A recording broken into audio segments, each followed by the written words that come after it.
Bonjour, bonsoir, en fonction de quand vous regardez ceci, on va faire le TD3, enrichissement de la table attributaire, création de champs, ensemble. Ce TD, comme on l'avait vu en cours, du coup, quand on a fait le TD, il touche à tout ce qui est en rapport avec les champs et de comment on peut donner des données à ces champs pour pouvoir les utiliser. Je vais prendre en référence le fichier Word du TD. Il nous résume très très bien ce qu'il faut faire. Et je pense pas que c'est un TD où on a eu tant de problèmes que ça. Mais je vous fais la vidéo quand même. Après, il y avait quand même une petite dose de maths, donc je comprends, mais en réalité, c'est quand même assez simple. Donc voilà, les objectifs, connaître, savoir appliquer une méthode d'enrichissement des jeux de données en mode vecteur, la création de nouveaux champs et les calculs d'attributs pour ces champs. Voilà. Comment les mettre à jour aussi, et comment les supprimer, modifier.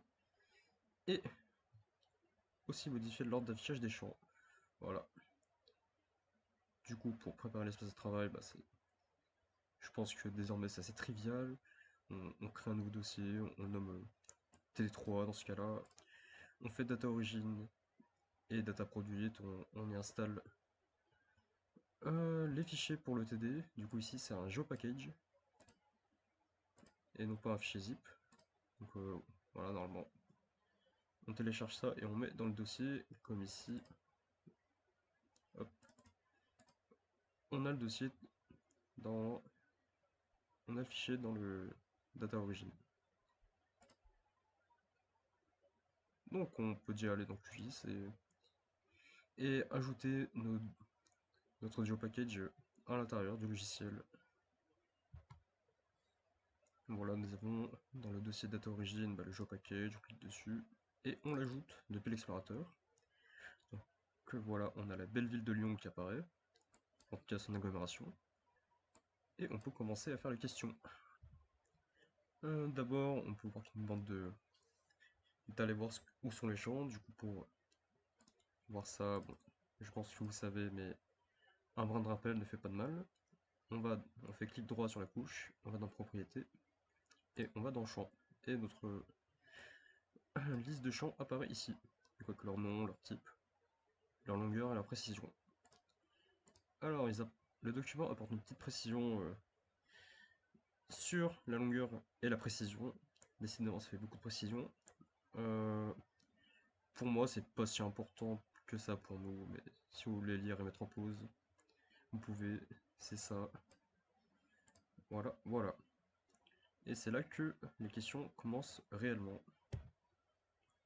L'objectif ici sera de faire 4 nouveaux champs à l'aide de notre couche sur le Grand Lion.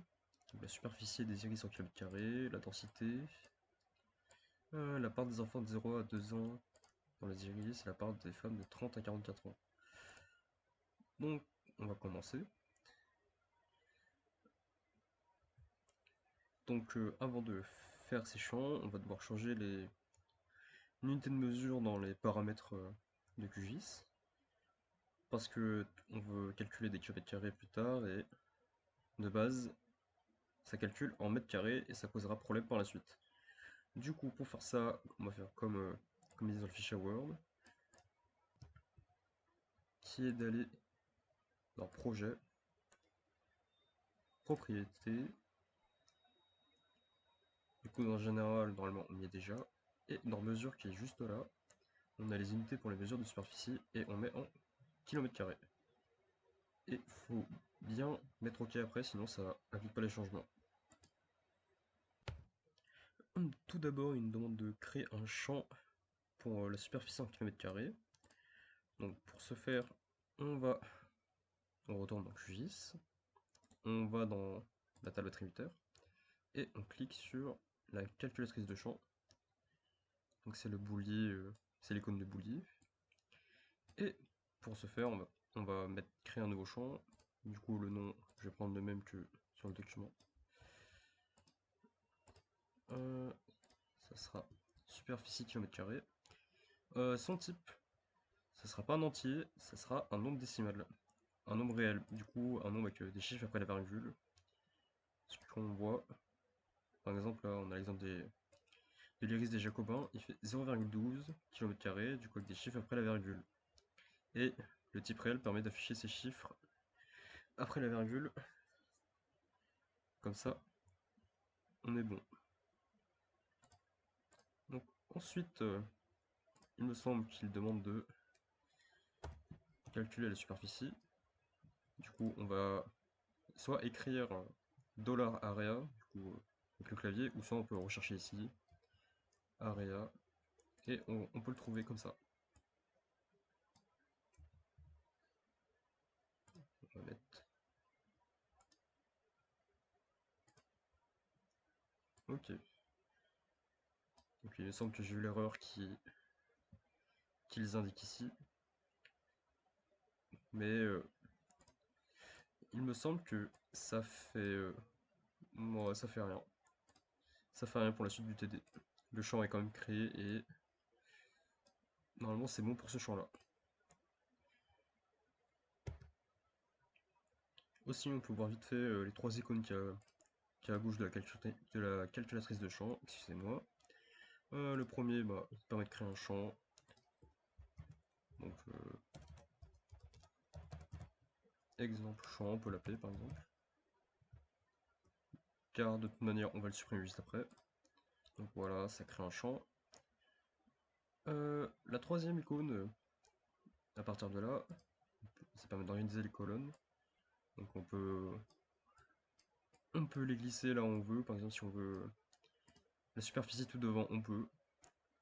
Et par exemple, l'exemple champ, on peut le mettre juste avant la superficie. Et ça s'affiche. Enfin, supprimer champ, c'est comme son nom l'indique, ça supprime le champ. Et là, on va supprimer notre exemple. Voilà, voilà. Donc, juste après, il nous demande de créer trois nouveaux champs. La densité de la population 2021, la part des enfants de 0 à 2 ans, la part des femmes de 30 à 44 ans. Donc là, en dessous, dans le document, il nous donne la description de tous les champs. Ou si vous voulez lire, on peut mettre en pause ou chercher le document. En tout cas, je vais passer par-dessus ça et voilà, on peut peut-être s'attarder sur ça aussi. Pour les champs, du coup, la densité de population, bah, ça sera un entier parce que réalistiquement, on peut pas avoir une moitié de personnes, on peut pas avoir 1,4 personnes. Donc en l'entier, ça limite à avant la virgule. Du coup, voilà, 1,3 ça sera arrondi à 1 par exemple. Et ensuite les autres c'est des réels parce que c'est des, comme le nom du champ indique, c'est des parts. Et on va faire ça. Juste pour rappeler, c'est la correction du coup du TD. Donc par exemple sur des prochains TD, des prochains partiels ou je ne sais quoi, bah, on n'aura pas ça dès le départ, ce sera bien sûr à nous de penser comme on l'a pensé quand on a fait ce TD initialement.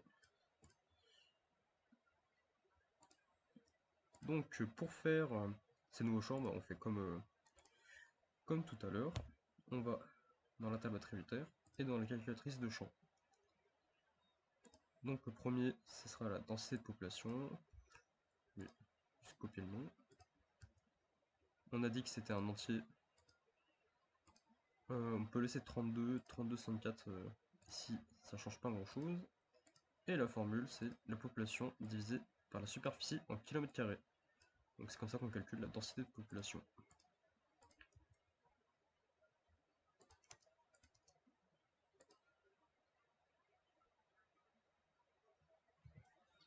Donc là, en copier-coller, ça n'a pas marché parce que il se trouve que le nom est différent, alors que je vois pas tellement pourquoi c'est différent, mais bon. Donc on va faire avec l'explorateur qu'on a ici. Donc on met population, on clique sur l'opérateur de division et on reclique sur la superficie en kilomètres carrés. Et normalement, voilà. Par exemple pour Bron, la densité de population elle est de 12 863. Enfin Bron, enfin l'un des iris de Bron. On met sur OK et le champ est créé normalement. Voilà, on a le champ avec la plus grosse densité qui est Lyon, qui est un iris de Lyon 1er. Et les moins peuplées, c'est sûrement des zones industrielles. Voilà, comme Saint-Fond, Grange Blanche, la préfecture de Lyon 3e. Et voilà. Et si on veut voir comme il nous demande des détails plus détaillés au niveau des statistiques, bah, on retourne dans QGIS et on clique sur cet outil bizarre. C'est l'outil statistique. Et normalement, tu as la numérisation avancée. Oula, pas ça. Excusez-moi, c'est statistique qui apparaît.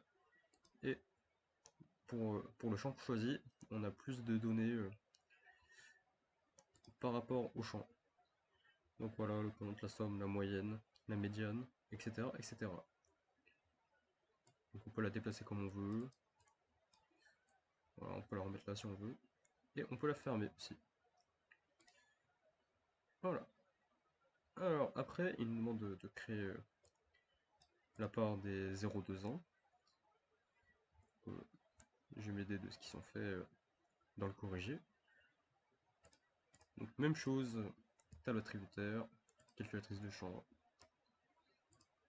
On nomme par 002, 0002, parce que c'est des enfants de 2 ans. On avait dit que c'était un nombre décimal. Et le calcul, c'est la population des 0,2 ans divisé par la population. Et on fait x100 pour l'obtenir en pourcentage. Du coup, on clique dans champ et valeurs. Population 002. L'outil diviseur. Par la population. On clique sur l'opérateur de multiplication. Et on met 100. Normalement, ça nous donne la part de cette population-là. Si on va tout à droite, elle réapparaît. Donc là, on peut voir l'endroit où il y a plus d'enfants. C'est à Lyon 1er, dans l'un de ces iris. Et l'endroit où il y a moins d'enfants, bah, bien sûr les zones industrielles. Je vois mal les enfants là-bas, à part en Chine. Mais bon, normalement le champ est créé. Et je pense qu'ils nous demanderont, voilà, comme de voir plus d'informations dans l'outil statistique. Et du coup, on peut s'attarder sur des questions où il faut un peu plus réfléchir. Pour certains, l'iris, l'attribut est égal nul. Pourquoi? Bah c'est très clair, il y a juste pas de population. Est-ce que le résultat semble correct? Oui. Voilà, comme on a vu, 0%, il n'y a pas d'enfants. Et 9,1, il y a quand même beaucoup d'enfants, comme on a vu à Lyon 1. Voilà, 10 majeur port. Et dernièrement, on va faire le dernier champ par F30-44. Du coup, la part des femmes de 30 à 44 ans. Et on va le faire maintenant. Du coup, même chose. Table attributaire. Calculatrice de champ. On le nomme comme demandé. C'est un réel aussi. Et la formule qui demande cette fois-ci, c'est du coup la population des femmes de 30 à 44 ans divisée par la population fois 100. Voilà, c'est comme d'habitude pour faire une part, F30-44 divisé par la population fois 100 pour l'obtenir en pourcentage. Et notre champ apparaît. Voilà, on a toujours des champs nuls parce que il y a juste personne qui habite. Et ah oui, 100, c'est bizarre quand même. Et on a le champ qui apparaît. Voilà, voilà. Même si le sang me paraît bizarre quand même. Mais on verra par la suite. Ça c'est fait. Ça c'est fait. 100% correspond à un iris avec un seul habitant, une femme entre 30 et 44 ans. Bon. Elle me paraît bien seule, mais... Ça... Du coup, on nous demande de... pas grand chose. Bon. Ah si, du coup, de trier la table attributaire sur le nom de l'iris. Du coup, on retourne dans la table attributaire.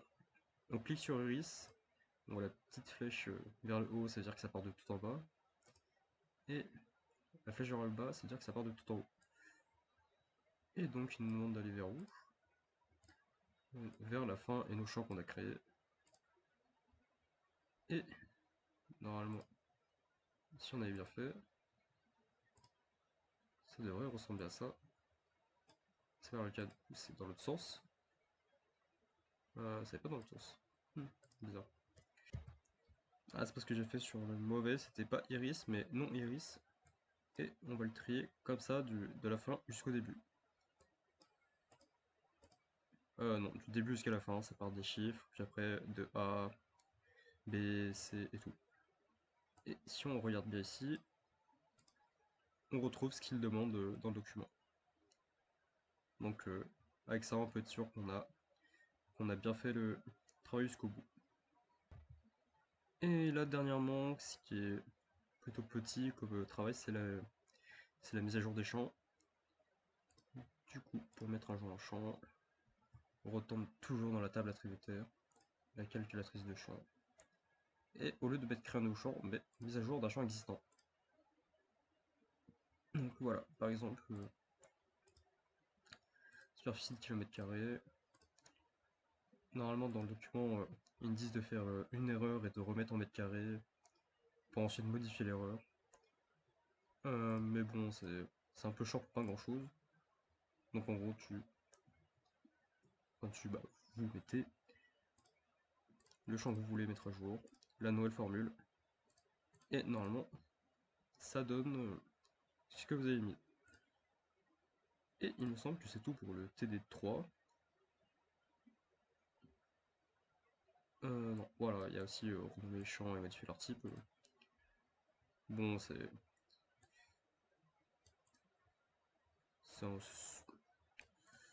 pas si utile que ça, parce que généralement, si on suit bien les consignes, si on se trompe pas, bah, il n'y a pas besoin de modifier.